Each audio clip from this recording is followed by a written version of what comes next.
Hello friends, good morning and welcome to the webinar of GST. As a part of the Student Month celebration of the Institute of Company Secretaries of India, we are today organizing a webcast for the students focusing on various aspects of GST.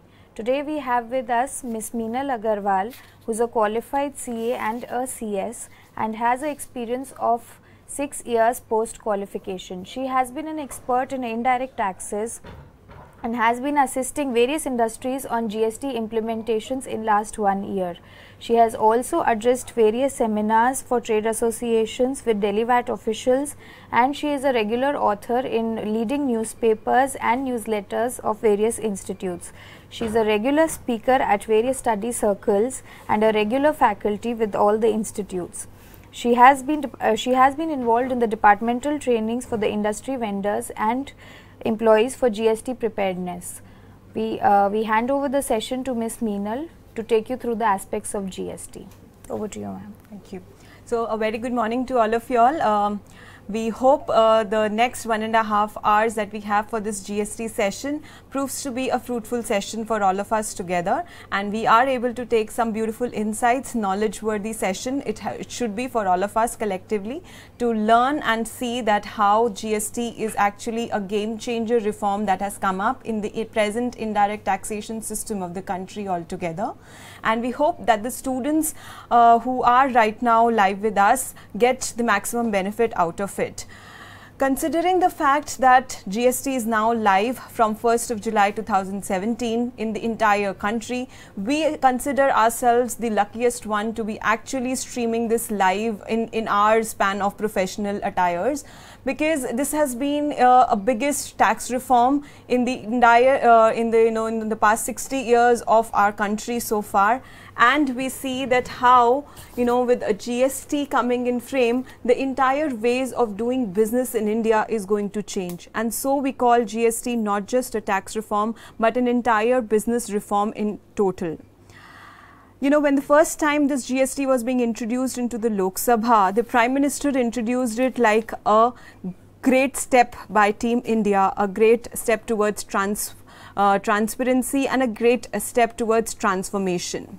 And once we introduce it into the country from 1st of July, we also call it as the good and the simple tax the country is trying to achieve for its working and for the businesses to flourish and to explore their opportunities altogether.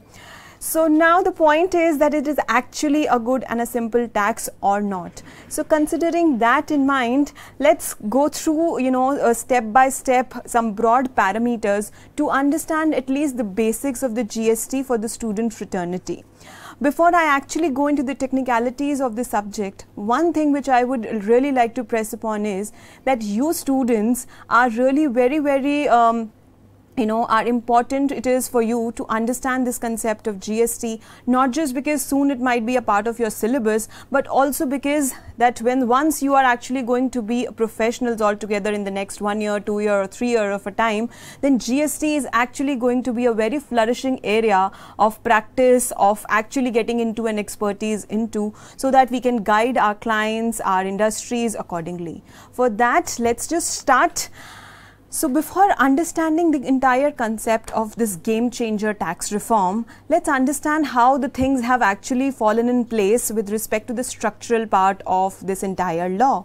So GST actually, got its birth by this GST Council, and I'll not go into too much of a background, but I'll just say that it's been 15 long years that GST is actually taken for the country to be implemented too. But 12th of September was a very important day, because that day the GST Council, which is actually the mother and the father in simple words of the entire GST law, came into existence to frame these particular law and give them the technicalities and give them the legal functionalities. Then we had the 3rd November, which actually became another milestone of a date when the rates of the GST Council were first being finalized in terms of a fitmentation that broadly will have a 4-tier, 5-tier rate structure. Then in line we had 29th March and 31st March where this GST draft law was being passed by the Lok Sabha and the Rajya Sabha, and finally we got the presidential consent towards it, and on 31st March we had the final rules, and thereafter we had on 7th of April the final GST law being passed by all the 3 bodies, and the presidential consent was being given to it on 13th of April. Finally, we have from 1st of July the GST being implemented into the country, with all the GST acts being splitted broadly into 4 acts, which is the Central GST, we call it as the CGST Act, the Union Territory GST Act, and the Integrated GST Act, along with a GST Compensation Act. So these are broadly the 4 legal aspects of the acts which have been finalized by the GST Council and the Parliament of the country, which is being implemented and notified and enforced from 1st of July. So now if we further move ahead and understand 3 broad parameters to start with to understand the GST concept. And we'll go simultaneously to understand that what has been the pre-GST era like and what has been the post-GST changes into this era, which, how things are going to change in the present system towards it. So the first and the foremost thing in this regard is the shift from the origin-based taxation system to a destination-based taxation system.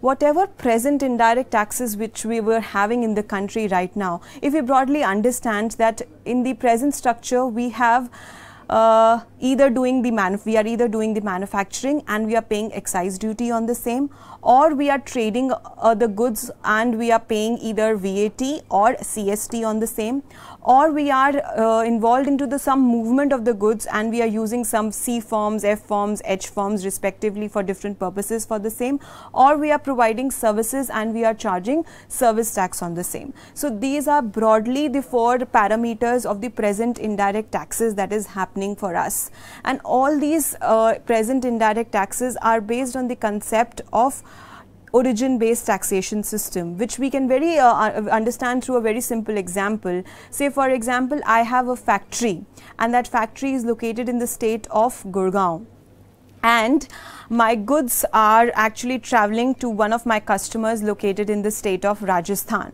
So now in the present system what happens is that I am supposed to pay an excise duty, and this excise duty is actually going to the government where my factory is located. So basically excise duty is going to the government where the factory is located, which in our example is Gurgaon. But in the post-GST scenario what will happen is this concept of origin-based taxation, which actually shift to a destination-based taxation system, which per se means that in our example, in the post-GST scenario, the taxes which we are going to pay for this particular example, where the factory is located in the state of Haryana, but it is actually getting consumed in the state of Rajasthan, the GST taxes will be given to the state of Rajasthan, not to the state of Haryana where it is originating from. So this is a shift from a origin-based system to a destination-based consumption tax, where the taxes will now go to the state where the actual consumption of the goods or the services is taking place. Now this change in altogether is going to be a big change for the entire business functioning, to understand that how things are going to change at an economic level also. The next broader change with respect to the GST is that we are actually shifting towards a dual structure of GST. GST is not something which is new to the world. GST has its breaking in the year of 1954, and first started long ago in the state of France and Canada, and from there we are actually coming to 2017, where India is actually getting started with GST. So now if we talk about that scenario, we say in the worldwide scenarios, the GST is actually which is being implemented is a single form of GST. But because India is a federal economy where the state and the central governments have equal powers to charge, levy and collect taxes, in India we are actually coming up with a dual structure of GST. What we simply mean by a dual structure of GST is that in GST regime in our country, every transaction will be charged with 2 types of GST. And for that, they have further divided that each transaction has to be identified as an intrastate transaction and as an interstate transaction. So if it is an intrastate transaction, GST in its dual structure has to be levied in the nomenclature of CGST, that is Central GST, plus State GST, that is SGST. So CGST plus SGST, for example, if we say that on a particular goods, the rate of GST is 18%, and if it is an intrastate transaction, then GST shall be levied in the nomenclature of 9% CGST and 9% SGST. Similarly, if it is an interstate transaction where 2 states are involved, then GST shall be levied in the nomenclature of IGST, that is integrated GST, say for example 18%. So this is called as the dual structure of GST, which is being introduced into the country instead of a single GST rate, which you might have seen in developed countries like Singapore, which we say is the best example of a good GST implementation in the world, where we just have a single percentage of 7% GST. But in our country, because of a federal economy, we have a dual concept of GST. The next important part which we need to understand is, as I just mentioned before, that in the present regime we are either manufacturing goods, or we are trading of goods, or we are actually providing services. So these are the 3 broad categories which we define a particular business sector into: a manufacturer, trader, or a service provider. But in the post GST regime, there is nothing actually called as manufacturing, trading and services providing. What we now call it is just one term, which is actually supply. So it is actually a supplier of goods or supplier of services in the post GST, which is going to be actually relevant. So this is also one of the major nomenclature changes that we need to understand, that we do not call in the post GST scenario a transaction to be as a sale or a transaction to be as a manufacturing transaction. We just call it as a supply of goods or a supply of services in the post GST regime. Now, when we mentioned that India is having a dual structure of GST, we understood that for an intrastate transaction, we have a CGST and SGST which is being levied, and simultaneously for an interstate transaction, an IGST is levied. Similarly, for all import related transactions, we basically have in the present structure BCD, that is the basic custom duty that we are paying, or we are actually paying on top of it a CVD, which is a countervailing duty, and a cess element is there, and then finally we have a special additional duty. So these are broadly the 4 taxes which we are paying at the time of import of any goods in the pre-GST scenario. In the post-GST scenario, what happens is that we are paying first of all the basic custom duty, which remains the way it is right now, and then we are going towards the cess element, and instead of the CVD and the SAD, we are actually paying IGST. So we'll go into the details in the next few minutes, but in the broader sense, what we can understand right now is that for import purposes also, the tax that is going to be levied in the GST regime is going to be in the nomenclature of IGST only. So for all interstate and import related transactions for goods and services, we are going to have GST in the nomenclature of IGST.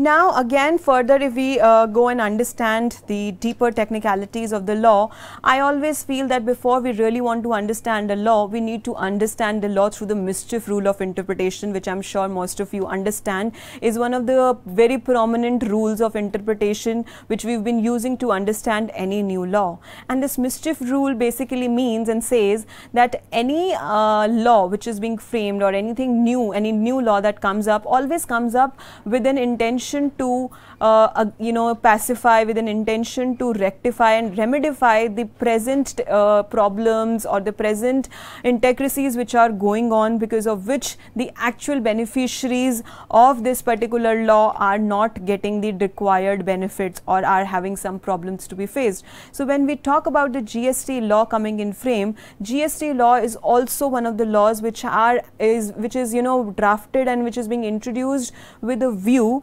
that it should actually curb the problems of the present indirect taxes and should give benefit to the businesses who are actually running and who are paying these taxes and who are doing the compliances altogether for it. So in order to give them those benefits, GST is being introduced into the country, and for that purpose we need to understand what are the benefits the government is actually targeting upon with the introduction of this new law into the country. So we'll understand this through some very simple examples also in a broader way, because this forms the basis of the entire GST law for us to understand. So the first and the foremost benefit which we are trying to target upon, or for that matter the government is trying to achieve through GST, is the end of the discrimination between the classification of goods and services. I'll make you understand this with a very simple examples. We all have been going to restaurants for lunches and dinners, and if you have ever noticed onto the restaurant bill that you have received, we are always being charged with two elements of taxes, that is the VAT and the services tax both. So now this has always been a scenario because the government is always confused whether the restaurant industry is selling goods in terms of the food items they are providing, or they are actually providing the services for which they are charging a markup over and above the food cost. So because of this confusion, restaurant industry is one very simple example to be taken, because of which the customer is being charged up both VAT also and service tax also, and because of which the ultimate burden is actually given to the final consumer in terms of a double taxation.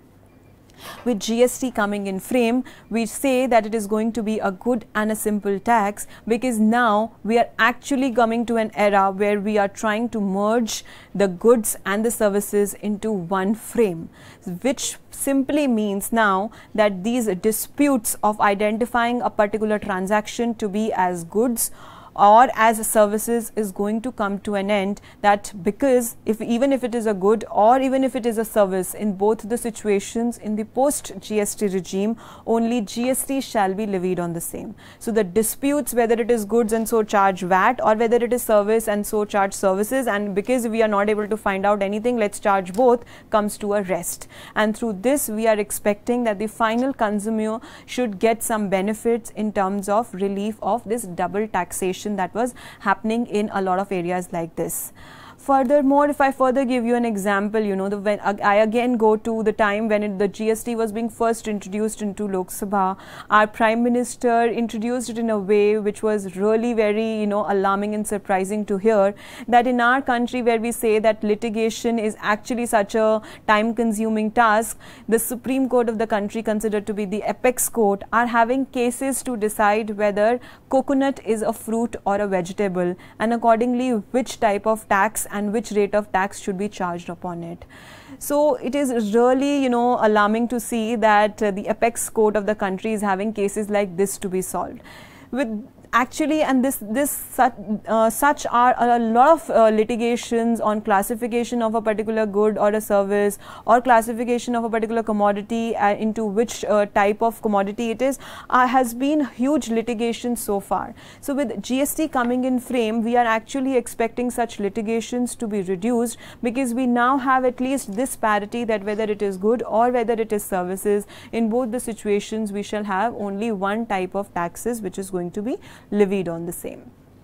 Second in frame in this regard is another very important change that GST is targeting upon. I'm sure you all must have heard the slogan with GST, with which the GST was being introduced, by which they say one nation, one tax, which simply means that with GST coming in frame, the entire country is going to have a uniform tax structure, which simply again means, I'll again take a simple example to understand. I'm being a Delhi person, I have always seen this, that people in Delhi like to prefer they prefer buying a car from the state of Haryana. They go to Gurgaon and they want to buy a car from there instead of Delhi.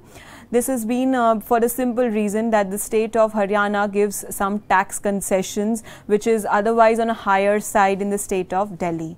This happens because in the pre-GST regime, India being a federal country, every state had the autonomy to charge their own rate of taxes of VAT and CST. So which actually meant that a particular commodity, say for example the car that we have been discussing, was having a different rate of taxation if we buy it from the state of Delhi and a different rate of taxation if we buy it from the state of Haryana.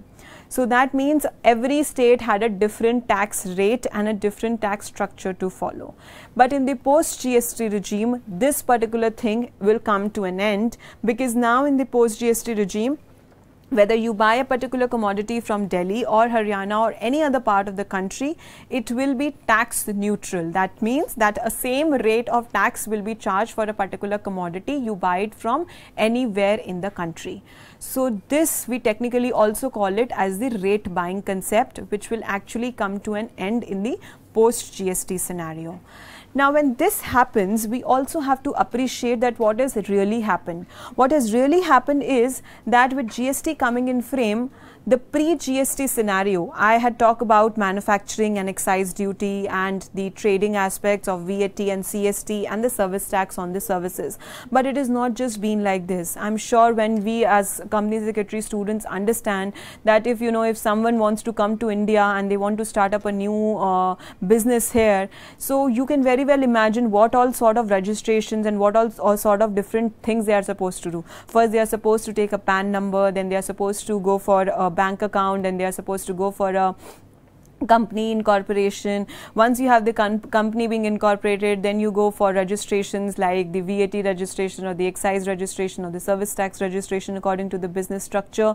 Then we further need to go for like a lot of licensing structures that we are supposed to take, pollution controls or shop at establishment or some this PF registrations or employee wages act we have to get registered. So there are n number of acts where you are supposed to get yourself registered, and then you're supposed to do the compliances, not just registration. Once you start the business, then you're supposed to do the different compliances.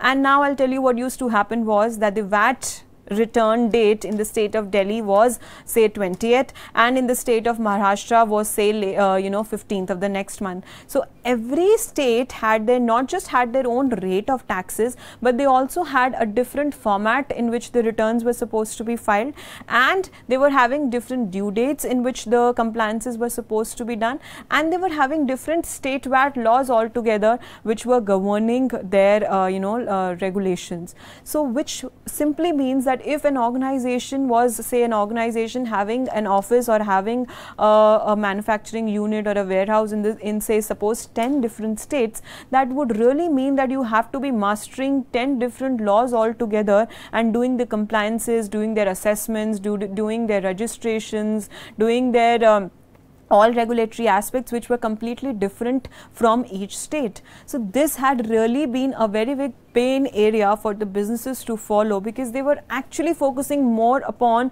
the compliances part rather than actually focusing more on their business development part.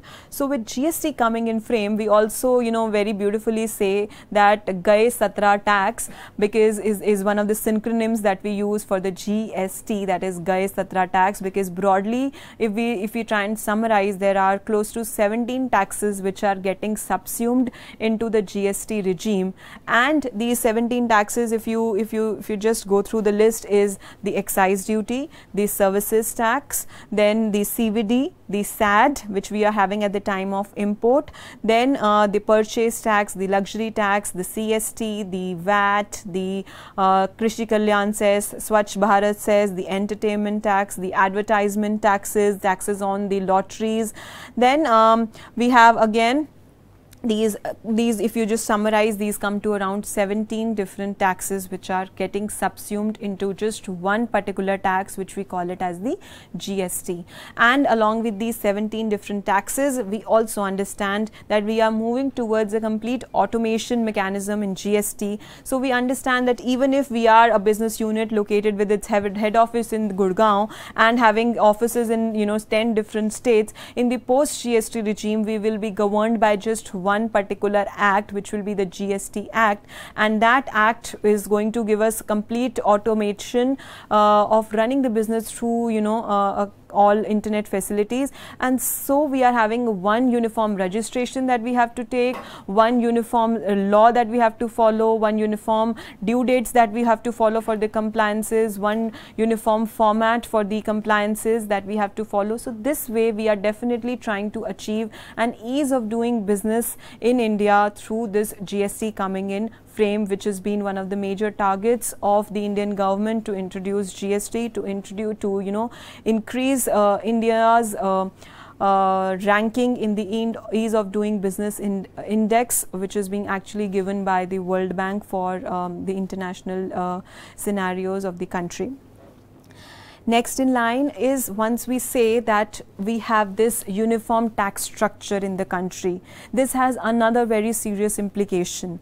That is that, in the present structure, I was just explaining that there was a different tax rate in different states. So whenever there was an involvement of a movement of goods, say from state of Delhi to the state of Gurgaon or to the state of Rajasthan, then there used to be a very messy problem. And the problem used to be that on the movement of these goods, interstate movement of the goods, there were state borders. And on these state borders are some checkposts. And on these checkposts, we all, I'm sure, are aware that it is not just the checking which happens, but there are a lot of other things which happen, which are not just leading to corruption, but also leading to a lot of time wastages also for, the goods to travel.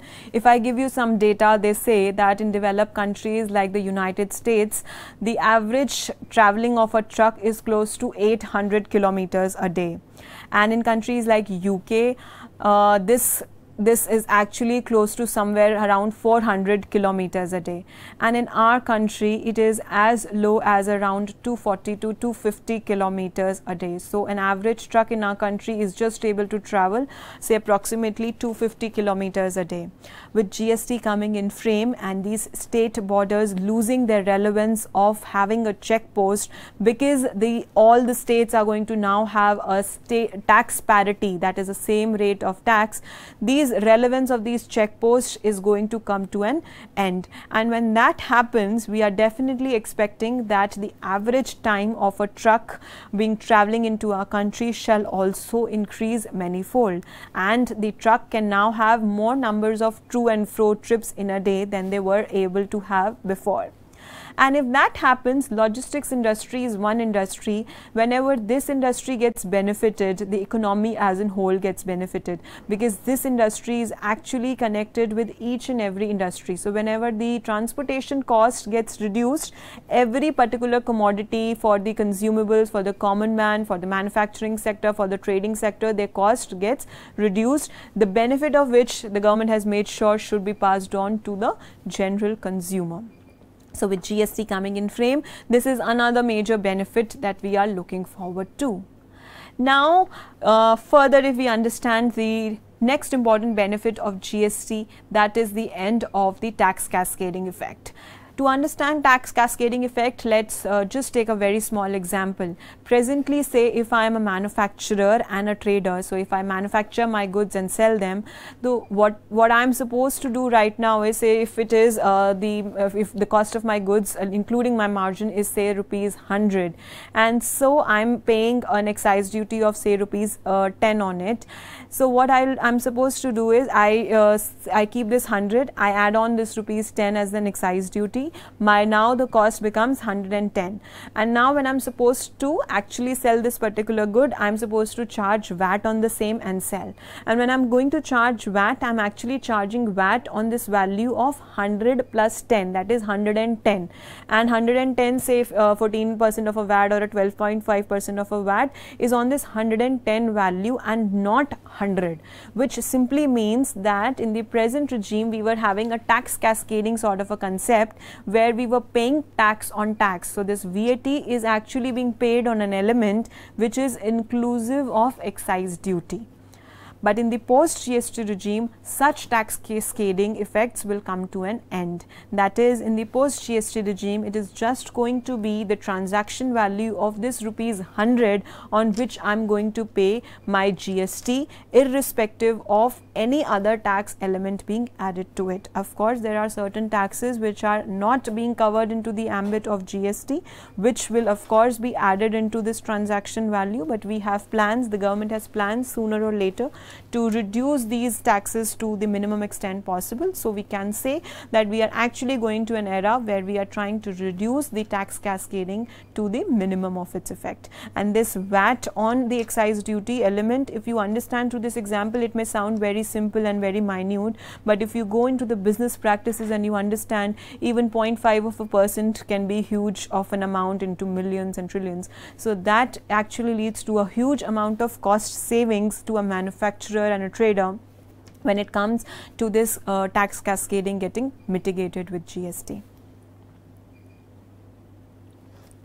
So now, as we've understood, say around close to 17 taxes which are getting subsumed into GST, there are also few taxes which are not getting subsumed into GST. One of them we've already discussed is the basic custom duty. So once we are importing, basic custom duty continues to be levied the way it is, that is not getting subsumed into GST. Next in line is similarly the stamp duties which we've been paying for all our real estate purposes is also outside the ambit of GST. So it continues to be the way it is, and electricity duties that we have been paying so far is also something which is right now not into the ambit of GST. So we continue to pay such taxes in the GST regime also. And then of course you all, I'm sure, are aware that petroleum and alcohol is also apart from alcohol for human consumption is something also which is not being covered into the GST frame. So that is something which is also going to be continuing the way it is with the charge with the present taxes on these things.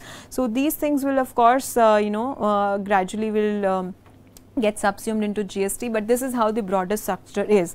So all the present taxes, the central levies like the central excise and the service tax will actually get converted into the central GST, and taxes like CVD, SAD, CST will actually get replaced through IGST, and taxes like VAT, purchase, luxury, octroi and all these sort of state levies are going to get migrated or get replaced with SGST, as we now understand is as the State GST Act. Right. Now, if we go step by step and we understand things further, we have to really now understand that the entire concept of GST is actually based on a complete automation mechanism. By automation mechanism, we simply mean that the government is actually going towards a portal which is by now named as www.gst.gov.in. This portal was again live from 3rd of November 2016, and since then the government every day is trying to upgrade it. From December onwards, December 2016 onwards, we had the migration of the existing taxpayers which was being first started on this particular portal, and now the portal is actually allowing the new registrations and is all set for the return purposes also gradually. So this complete automation mechanism that we are getting into is actually leading towards a lot of procedural changes into the GST frame also. So what I am trying to do is I am trying to summarize the entire concept into some bullet pointers or attention pointers. Step by step we'll actually cover the laws relating to this particular frame. Right. So now if we understand, first of all, let's just understand things on the registration part of the GST before we move ahead. Now as we understand, the registrations under GST is actually required to be taken by every individual, every taxable person who's having an aggregate turnover of more than 20 lakh of rupees. Now this aggregate turnover is actually a turnover which is going to be decided according to your PAN number, one thing. Second thing is that this particular aggregate turnover will be inclusive of all your taxable turnover, all your export turnover, and all your exempted turnover also. So in total, if you are actually providing some goods or services which are of a turnover of more than 20 lakhs, you are supposed to take a registration under the GST regime.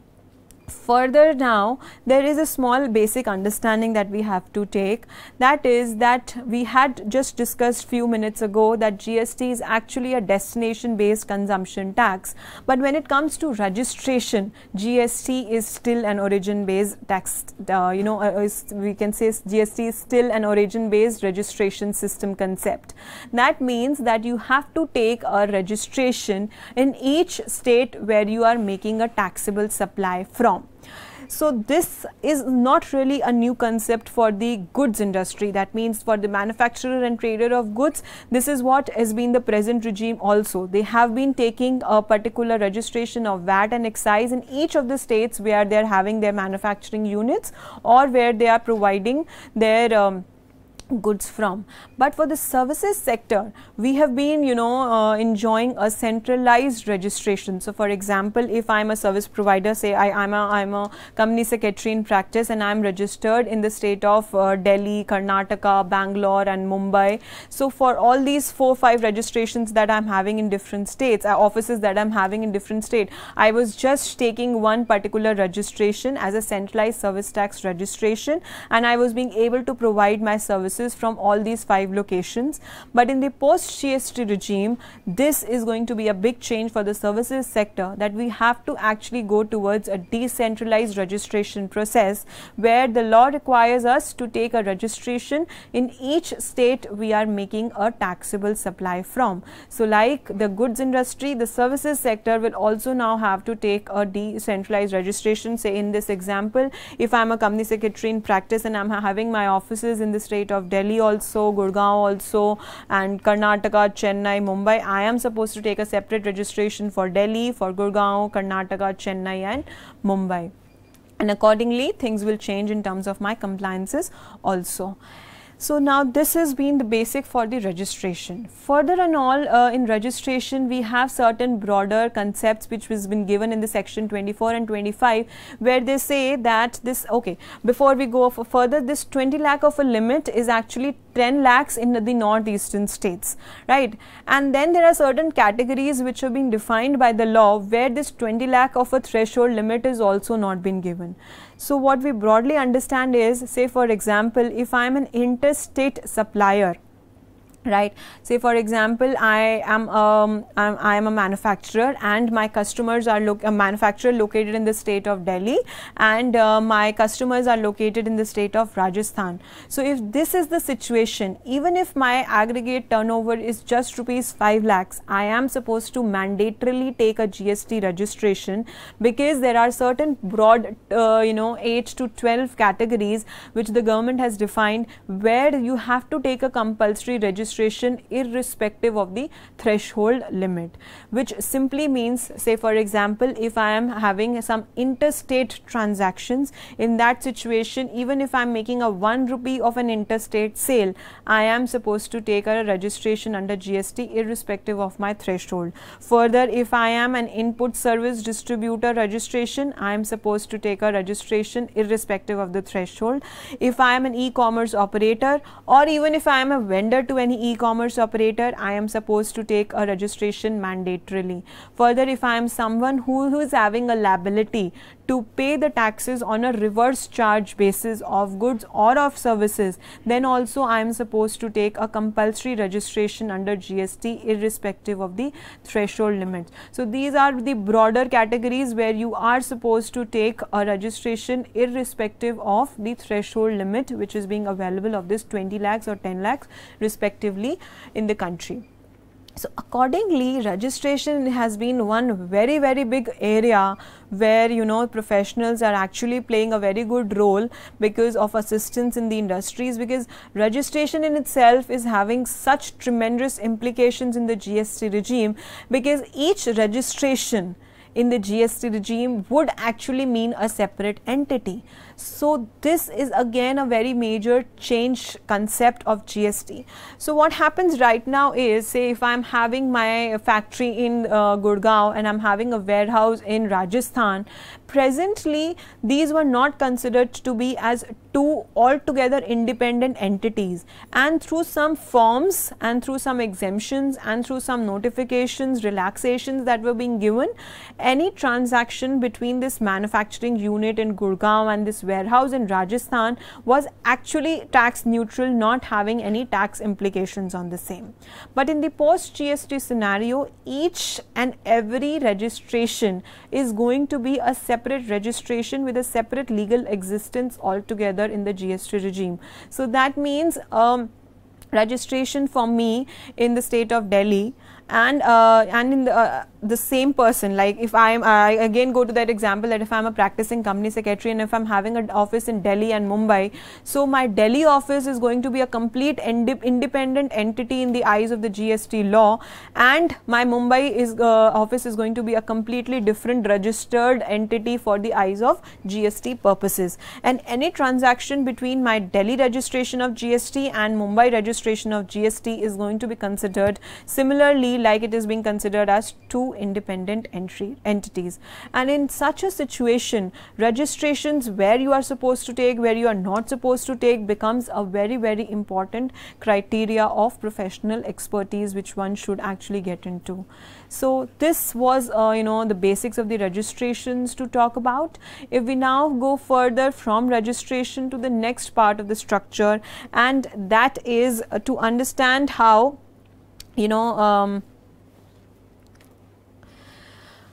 the rate structure of the economy works. I had mentioned initially that GST is actually coming through a 4-tier, 5-tier rate structure, which was being first given by this GST Council on 3rd of November.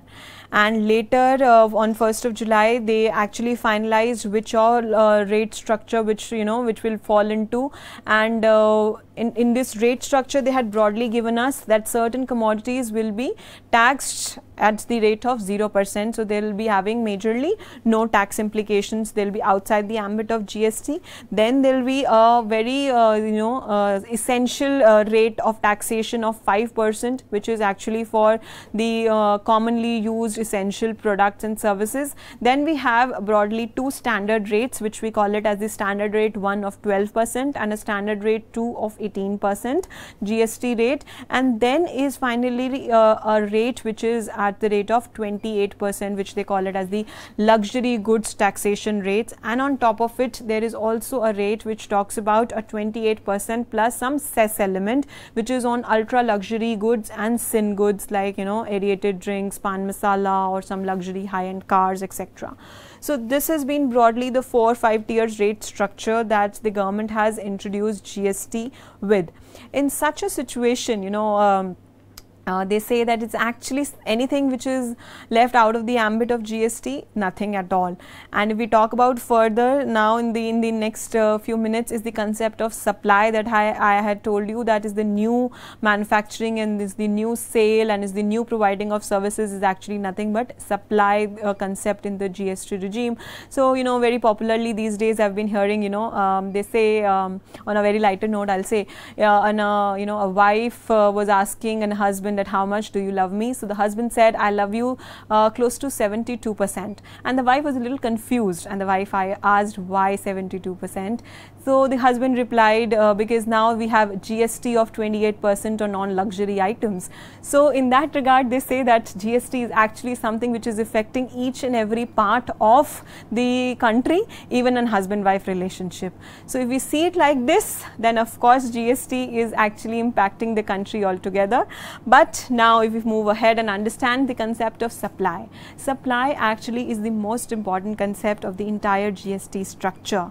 We actually have introduced GST with this concept of supply broadly defined into 4 categories. First of all is supply with consideration. Supply with consideration basically includes any sort of a business transaction, whether it is sale, barter, exchange, lease, rental, disposal, anything. Any transaction of this nature with consideration during the course of furtherance of business is actually coming into the ambit of GST. And further, they have introduced this concept of supply without consideration also. So there is a specific schedule 2 in the GST Act which talks about the entire transaction which shall be covered under the ambit of GST, even if they are being provided without consideration.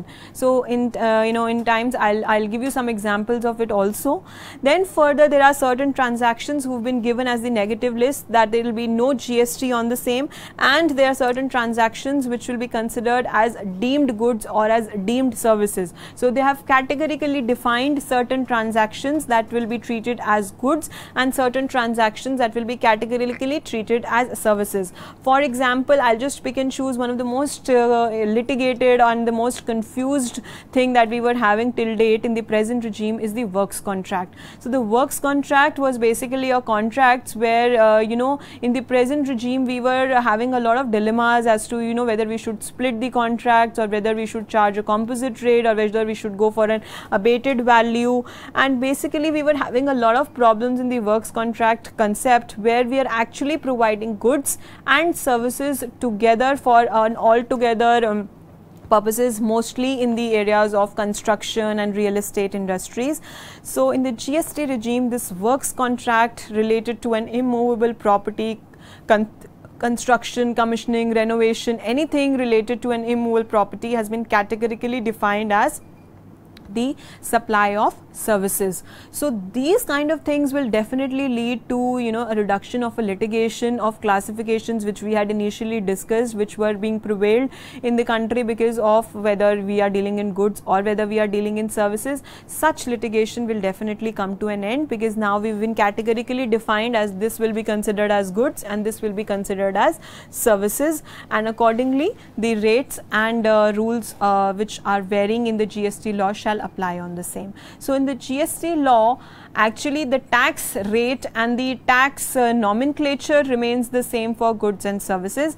It is just the concept of place of supply and time of supply which changes if it is a good or if it is a service, which we'll understand how things are going to change. Now, next important thing that I would like to talk about is the place of supply concept in the GST regime, which to my mind is another very crucial thing to understand, because this place of supply is going to be one major element of deciding whether a particular transaction is an intrastate transaction on which CGST plus SGST should be paid, or whether a particular transaction should be taken as an interstate transaction on which IGST should be paid. So before we identify a particular transaction and we decide a particular tax, it is important to understand what is the place of supply for a particular transaction, because only then we will be able to identify such nature of a transaction. And now, before we understand these provisions, another important aspect which has to be kept in mind is why is it really important to identify a particular transaction to be intrastate or interstate, because the law categorically says that if, for example, you treat a particular transaction to be an intrastate transaction on which CGST and SGST should be charged, but you by mistake treat it like an interstate transaction on which IGST is being charged, then what is supposed to be done is that you have to pay the correct CGST and SGST that should have been paid again and apply for the wrongly paid IGST as a refund.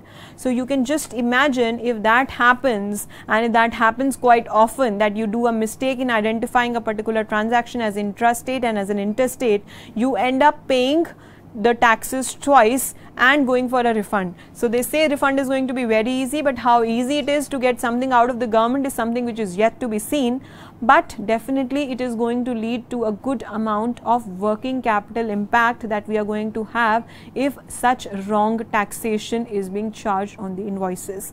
So that becomes very important, and therefore becomes important the concept of place of supply. So now, for identifying any particular transaction to be intrastate transaction, we have to identify the location of two things.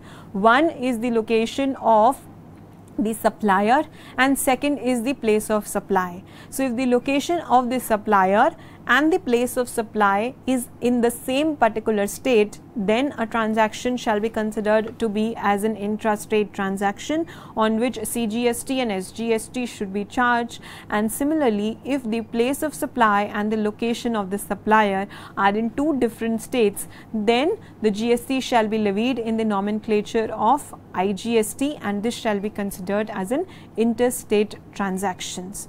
So now we have understood the location of supplier actually comes from the registration. Wherever is the location, wherever is the supplier registered, that becomes the location of the supplier. So that state becomes the location of the supplier. The next element important is identification of the place of supply. Now, place of supply is being defined under the GST Act in the IGST Act. And in IGST Act, they have categorically divided the place of supply for domestic and for international transactions, for goods and for services separately. So we can go in detail of those sections if you want to. I broadly will talk about the major implications of the place of supply concept for goods and for services. When we talk about goods, the place of supply is having first of all a general rule, and the general rule says that if there is any movement of goods which is involved, then the place of supply shall always be the place where the goods are getting terminated for for being handed over to the recipient. So wherever the movement of the goods is getting terminated for being handed over to the final customer or the consumer of the goods, that becomes the place of supply. For example, say again, if I am having a factory in the state of Gurgaon, Haryana, and I am having one of the customers in the state of Rajasthan. So the goods are traveling from this factory of mine in Gurgaon to the state of Rajasthan. So what happens is the location of the supplier becomes where I am registered, that is in the state of Gurgaon, that is where my factory is located, and the goods are actually getting terminated after the movement for the handing over to the final customer in the state of Rajasthan. So here in this situation, the location of the service, the location of the supplier and the place of supply are in two different states, and hence this transaction will be considered as an interstate transaction on which IGST shall be levied, and this IGST shall be going to the state of Rajasthan, as we had initially discussed that this is actually a destination based consumption tax system where the states where the consumer is located is going to get the benefit of the GST paid on the same. Right.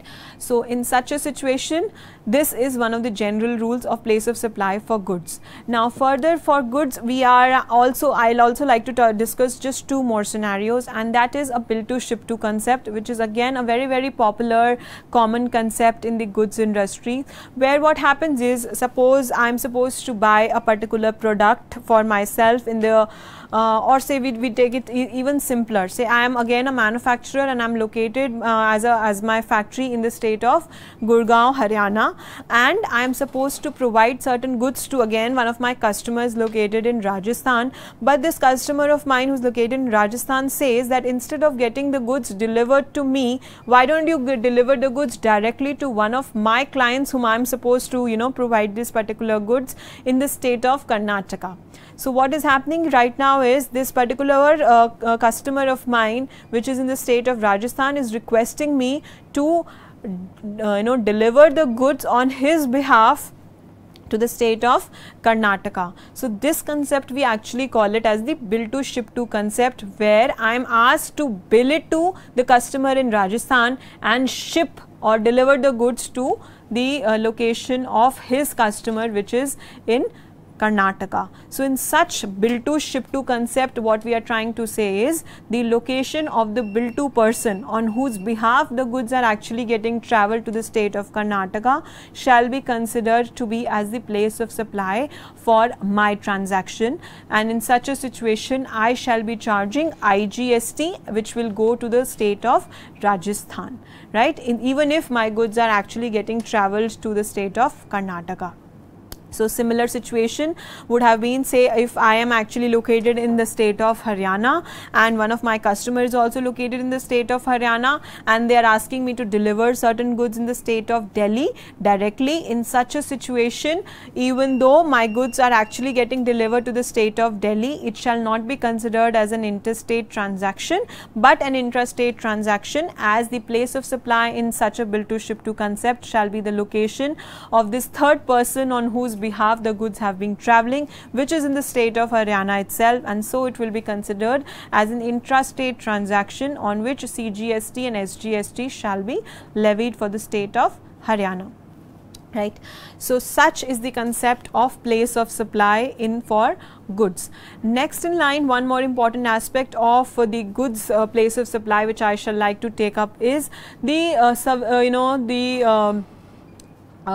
goods which are actually related towards an immovable property. So anything that you are actually providing for the immovable property is actually the location of the immovable property where the place of supply becomes. So even if you are actually providing certain goods, right, say you are a lift vendor, an elevator vendor, and that elevator is actually requiring is actually something which is getting involved with a particular immovable property. So even if the elevator is being provided but it is getting installed and it is getting fixed to an immovable property, then in that situation the location of the immovable property becomes the place of supply, irrespective of the fact that wherever you are actually registered or your customer is actually registered. So these were the broad parameters of place of supply for goods. When we talk about place of supply of services, it is equally important. Now the general rule for place of supply of services, they say, is going to be the location of the service recipient in case the recipient is a registered person. Now in such a situation, what happens is, say for example, for services sector, we'll just take a very easily understandable example for all of us, that is, say a practicing company secretary who's providing consultancy services. So if I am registered in the state of, if I am having my office in Gurgaon, so I am registered in Haryana, and one of my clients is actually located in the state of Gurgaon only, and so if I am providing any consultancy services to this client or this company who's having their registered office in the state of Gurgaon only, then I am going to charge CGST and SGST for my consultancy services. If for example the client is having their registered office in the state of Rajasthan, then I am going to charge them an IGST for my consultancy to them. So for services, it is very simple. It is going to be the location of the service recipient in case the recipient is a registered person. In case the recipient is an unregistered person under the GST law, say for example, you are giving a consultancy to an individual person who is not having a turnover of more than 20 lakh of rupees, and so he is not supposed to take any registration under the GST law. In such a situation, the location of the service provider only becomes the place of supply. So in our example, the location of the consultant, the practicing company secretary, which is in the state of Gurgaon only, becomes the place of supply, and in that situation CGST and SGST shall be charged on such an invoice to an unregistered person. Right. So this is broadly the concept of place of supply for services. Again, in place of supply of services, we have this specific rules which talk about that how in different situations the place of supply is going to change. Again, if we talk about an immovable property, and I'll take an example, say suppose I am an architect and I am registered in this, I'm having my office again in Gurgaon, right, and one of the companies has hired me for providing some architecture services to them, and say for example this company is also having one of their offices in the state of Gurgaon only, and they hire me for providing some interior decoration or some interior structuring of their office in Gurgaon. So in such a situation, I'll be charging CGST and SGST services for the architectural services they have hired. But what will happen, say suppose this company who has hired me, who is having their office in Gurgaon only, for one of their offices in Mumbai, and they want me to do some interior decoration services for their Mumbai office. So now we understand that I had just mentioned that for services, the first thing that we have to check for the place of supply is that if the recipient is a registered person, then wherever is the registered location, that will be considered to be as the place of supply. So if in this example we see that this company is registered in the state of Gurgaon only, they are registered assessee in Gurgaon, so I can treat it like a CGST and SGST intrastate transaction, but it is not like that, because in case of an immovable property which they are having in the state of Mumbai and they have hired me for some interior decoration services for their Mumbai office, the place of supply irrespective of their registration in Gurgaon shall become Mumbai, and in that situation I will be charging an IGST invoice on the same, because I am registered in the state of Gurgaon and the place of supply becomes the location of the immovable property which is in the state of Mumbai. So such are the things where you have to be very, very cautious. I have taken some very basic examples, but there are a lot of rules according to which the place of supply for goods and for services changes accordingly, and hence you have to be very, very sure before raising a particular invoice that which is the place of supply, because of course, we are just talking about the basics right now, but if we go into the details of the invoicing rules, and if you have started receiving, because now we are into the GST era and I am sure you are going out for restaurants and for food, for shopping and for all sort of consultancy services and etc., and you have started receiving some GST invoices already, and if you see on those invoices, we are supposed to mention the place of supply for all interstate transactions as per the invoicing rules. So it becomes very, very important to identify in a particular transaction what is the place of supply, because right now of course the government is lenient, the government is relaxing, the government is giving motivation for everybody to settle out with this new act, but in the times to come when things will settle, place of supply will actually become one of the major areas for assessments and litigations, because this is where the states are going to win and lose their revenues, because this has been another very major reason for GST is being lingered upon in our country since so many years, because the states like Tamil Nadu, who were manufacturing rich states, were now going to lose in the post GST regime because it's a destination based consumption tax. Initially it was an origin based taxation, so they were actually getting the tax benefits if more and more industries were coming to their states, but now the states like Delhi are going to be more beneficial, which are having a good population base and less of an industrial base, because GST is going to be given to the state where the consumer is located and not where the supplier is located. So such is the concept of GST and such is the concept of place of supply, which becomes really important for us to be understood. Now if we further go into the broader aspects, I would like to first of all cover certain important features with which I call it as the new concepts that have been introduced into the GST regime.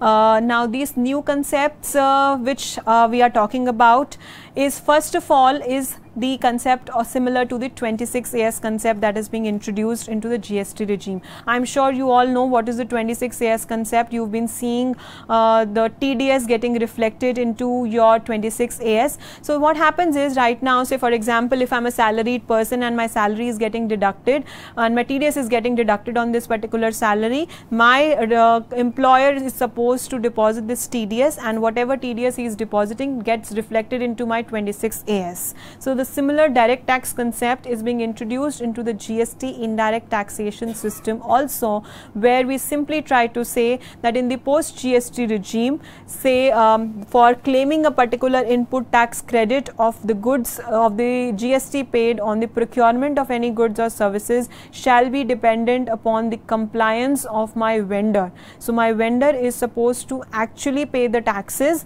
deposit the same with the government and file the return. Once he will do so, like the 26AS, it will also reflect into my input tax credit ledger onto the GST portal, and accordingly I shall be able to claim my credits, because of which now in the entire GST regime we are dependent upon the compliances of our vendors for claiming input tax credit, which is actually a very big change of administration and of doing businesses in India that the businesses have to follow.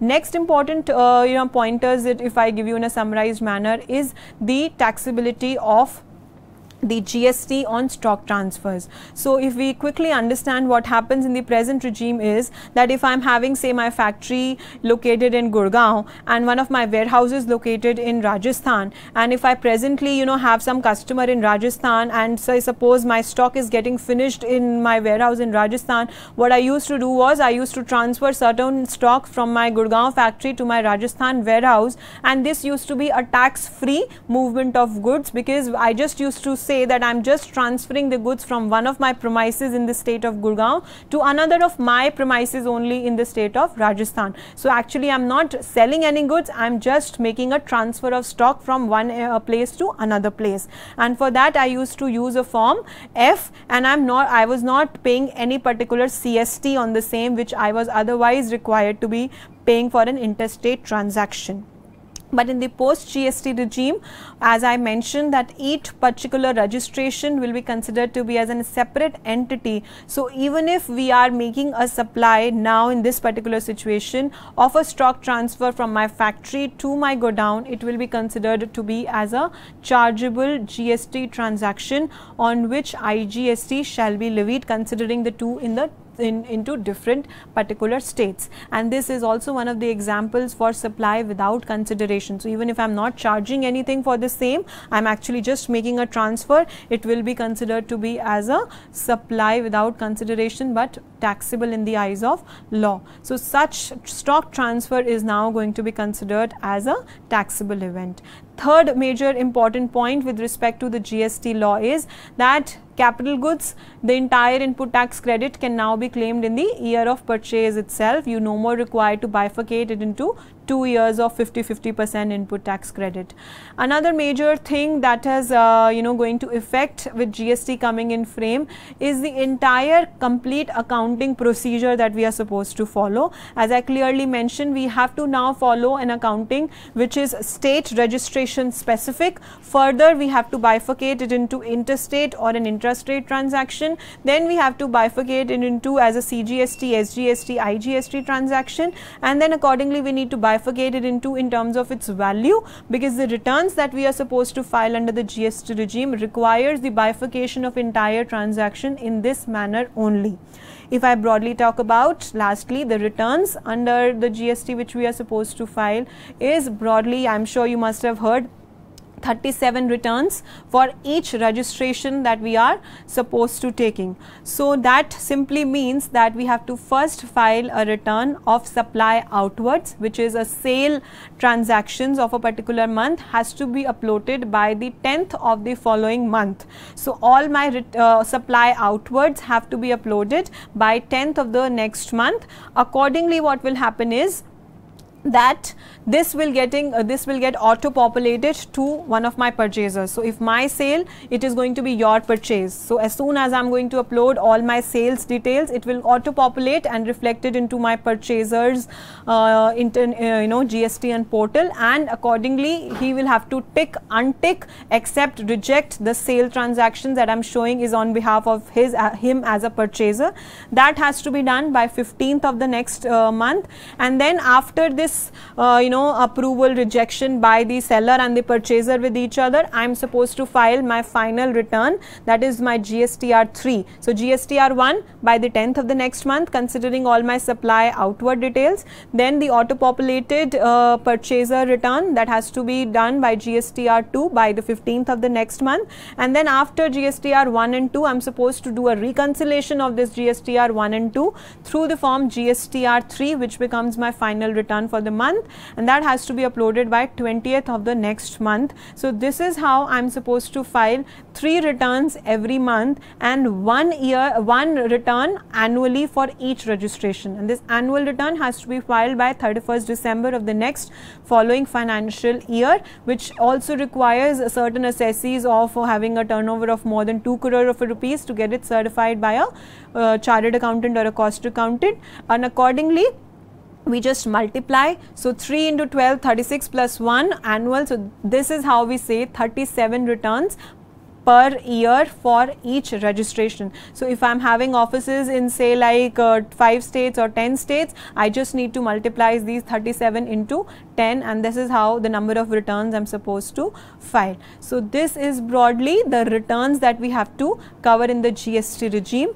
I would like to conclude this particular session with the last concept of GST, which is a very interesting concept that has been introduced into the GST scenario, which is the compliance rating concept of GST. So now we all know that we've been used to using Book My Shows and Zomatos before actually going for a dining or for a particular movie. We go for these apps and we want to see the review, we want to see the rating, we want to see the review of a particular restaurant. Similarly, if I give you a more prominent example, if we go to a bank and we ask for a loan, the first thing the banker asks us is the CIBIL score, and only if the CIBIL score is up to the banking parameters, they allow us for a particular loan, because they check through the CIBIL score the credibility of a particular person, the track record of a particular person in the whether it is up to the mark and whether the same can be given a particular amount of loan or not. So such similar CIBIL score concept has been introduced into the GST regime also, which makes the compliances under GST very crucial and important, and we as professionals can play a very important role in this scenario once we say that compliances have such stringent policies in the GST regime that it is not just about fines and penalties if you are not doing your compliances well, it is also about your compliance rating score, which is like a review rating which has been given by the GST Council or by the GST portal to each taxable person on the GST portal on the basis of their compliance track record. So if you're filing your returns on time, if you're paying your taxes on time, then your compliance rating score on the public portal or the GST portal shall be say 5 on 5 stars. And if it is not so, then that simply means that you are not filing your returns and you are not paying your taxes on time. In such a situation, in the GST regime, every person would now like to actually go and see your compliance rating before buying any goods or services from you, because only if you are doing your compliances well on time, I am going to get my taxes in terms of my input tax credit. So that makes returns very important, and compliance is very important to be followed in the GST regime. So with this, I would like to put rest to this session today. I hope some basic understanding of the GST law should have been implemented to all of you, and I hope the institute continues to have more such of a sessions so that this knowledge series can be continued and the students can get the maximum of its benefit. We thank Ms. Meenal for giving us such deep insights about GST. We would like to ask a few queries from her which we received from the students in general. Sure. So ma'am, what would be your advice that how should a CS student gain knowledge about GST? What all can they do about it? Okay. So I feel this is a really very important question that should be addressed for a student webinar, because most of the time we keep talking about that this is the new change, this is the new law, but what we fail to understand as a student sometimes is that how do we really impart ourselves with this new particular law, and how does it really benefits us. So what I feel is that the institute is doing a lot of things, so the students should actually attend more such of these webinars. There are a lot of newsletters, journals, academic things that the institute is also publishing. This institute, the other institute bodies also, the government in itself is coming up, the government's website gst.gov.in and CBEC is the two major websites that I shall recommend every student who wants to specialize into the GST regime should be thoroughly viewing on a daily basis, because at this particular moment every day there's a new notification, clarification, update that is coming up. So the students should actually be encouraged to read, go through all these materials very well. And of course we have clarifications in terms of the YouTube also. We have faculty members also where you should approach, and you should just keep one thing in mind, that if you really want to expertise in this particular area, you should just get into it, and then of course there are I'm sure a lot of ways out where you can get your queries sorted. And in my personal capacity also, I've always been there for any sort of student queries, so I am still there readily available for any student. If you want to share, you can share my credentials, and I'll be more than happy to answer any of the students' queries in terms of their preparation also. And ma'am, what do you think would be the scope of a company secretary vis-a-vis in the new GST law? Okay, so now the Institute of Company Secretaries of India has been really working very hard and very robustly with the government, the GST councils, the commissioner, the parliament, to get themselves placed into the GST fraternity very well. So a lot of times it's been considered that taxation is not really the forte of a company secretary, but this time the government has also given us this opportunity. The institute has also taken very robust steps towards it, and a GST practitioner concept has been introduced into the GST law itself, where it simply allows a company secretary also to be a GST practitioner, and a GST practitioner can get themselves enrolled into the GST site also. The registrations for a GST practitioner is already started from 25th of June, and a GST practitioner can be someone who can assist in any sort of return filing, compliances, consultancies to any assessee. And of course, not just this as a matter of frame, because this I discussed is actually categorically mentioned in the law for the company secretaries, but apart from that, this being a new law, it actually brings everybody at par. So even if a company secretary who's not yet had any past experience of any indirect taxes can now actually venture into this particular stream, where in itself the competition for company secretaries is much lesser than any other fields of expertise. So this is where I feel that company secretaries have great opportunities in terms of compliances, in terms of consultancies, in terms of business reforms, because GST is not coming like a tax reform. It is actually coming like a business reform. So there are business reports that has to be given, business restructuring decisions which has to be taken, and when we consider company secretaries as key managerial personnel, then all these business reform decisions is where I feel that if they have a GST knowledge, they can play a better role there also. Yeah, because as we all know, indirect taxes have never been a core area of practice for a company secretary. Right. So how do you think how much is there a future for a company secretary? I see a very bright future, honestly, because of the simple reason that first of all, very basically, we were, when we talk about economies, we talk about demand and supply. And even if we go by that simple thing, we see that company secretaries are very, very less in this field of taxation. And I have categorically mentioned here that when it is a new law, we come at par. And once we are at par, anybody who takes a first mover advantage in this particular field will obviously get, a monopoly, and we can mint money like anything also. This is what I feel. So just get into it, explore it, come out of that shell of comfort zone that it is not our expert area, because this is the time where it is actually can become an expertise area for anyone, because it is a law which is becoming and bringing everyone of us at par. We thank Ms. Meenal for taking out such valuable time and giving us such deep insights about various aspects of GST. Friends, we hope you benefited from this session. We will resume the next session in 2 to 3 minutes. Please stay tuned, and thank you. Thank you.